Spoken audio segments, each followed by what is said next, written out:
तारीख़ी नवाब गैबी ख़ान जो बंगलो लाड़काने में मौजूद हीअ इमारत सैयद कायम शाह जी दरगाह ऐं स्टेट लाइफ बिल्डिंग खां थोरो अॻिते रेलवे वारी पुल भरिसां sir Shahnawaz Bhutto road children park वेझो मेन रोड ते मौजूद आहे।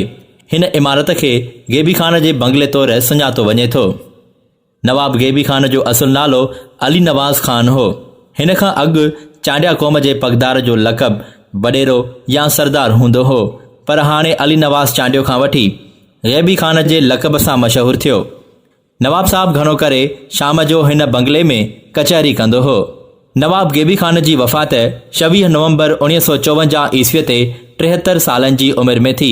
संदसि मज़ार रायकन वारे कब्रिस्तान में आहे। हिन बंगले जी तारीख़ प्रोफेसर रिज़वान गुल कुझु हिन रीति ॿुधाए थो। लाड़काने जी हूअं त तारीख़ सदियुनि ते मुहित आहे। मोन जो दड़ो उन जो तमामु वॾो हवालो आहे, पर जॾहिं असां लाड़काने शहर जी तारीख़ ॾिसूं था त लाड़कानो असांखे को घणो क़दीम शहर नज़र नथो अचे। लाड़कानो ख़ुसूसी तौर ते कलड़नि जे दौर में तमामु घणो सरसब्ज़ थियो, शादाब थियो ऐं लाड़काने खे बाग़नि जे शहर तौरु हिकिड़ी सुञाणप पिणु मिली। ऐं इन ई कलड़नि जे दौर में ॿुधायो वञे थो त लाड़काने में हिकिड़ो घाड़ वाह नए से तरीक़े सां नए सिरे सां खोटायो वियो ऐं उन वाह जे किनारे ते, छो त उहो हिन वक़्तु जेको लाड़कानो मौजूदु आहे उहो बिल्कुलु विच शहर मां गुज़रंदो हुयो। ॿुधायो वञे थो त मौजूदा जेका जाइलस बाज़ार आहे इन खां इहो सिधो ईंदो हो बैंक स्क्वायर खां, ऐं बैंक स्क्वायर खां इहो सिधो ईंदो हो अॻिते जेको हिन वक़्तु असां ज़िक्र हेठि आणियूं था नवाब गैबी ख़ान चांडे जो बंगलो।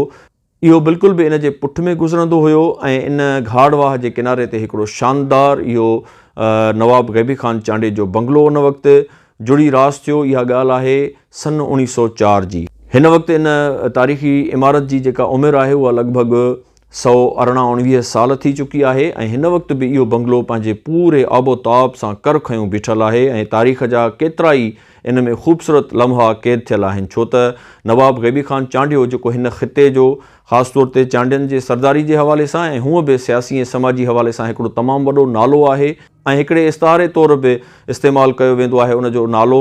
जेकॾहिं कंहिं माण्हू खे चवणो हूंदो आहे उन जे मुतबराइप हवाले सां त उनखे चइबो आहे त तूं कहिड़ो नवाब गैबी ख़ान चांडियो आहे। सो मां सम्झां थो इहो उन दौर जे हवाले सां जेकॾहिं असां ॾिसूं त हिकिड़ो निहायती अहम बंगलो हुयो जिते गॾियल हिंदुस्तान हुयो उन वक़्तु। त गॾियल हिंदुस्तान जूं जेके नाले वारियूं शख़्सियतूं पंहिंजे पंहिंजे तौर ते पंहिंजे पंहिंजे शोबनि में, उहे सियासी हुजनि, समाजी हुजनि, इल्मी अदबी हुजनि या मज़हबी शख़्सियतूं हुजनि, उहे इन बंगले में आयूं ऐं नवाब गैबी ख़ान चांडे जी जेका उथी वेठी ऐं ॿाहुनि ॿधण जी वाट हुई उहा सभिनी मकतब फ़िक्र जे माण्हुनि सां हुई।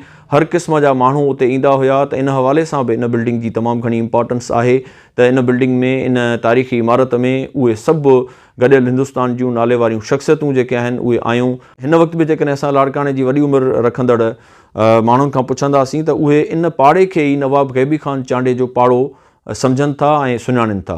हिन वक़्तु नवाब गैबी ख़ान चांडे जो इहो बंगलो जेतोणीकि काफ़ी झूनो थी वियो आहे, पुराणो थी वियो आहे, पर इन बंगले जूं पंहिंजे तौर ते जेके गैलरियूं आहिनि उहे ॾाढो ख़ूबसूरत लुक ॾींदड़ आहिनि।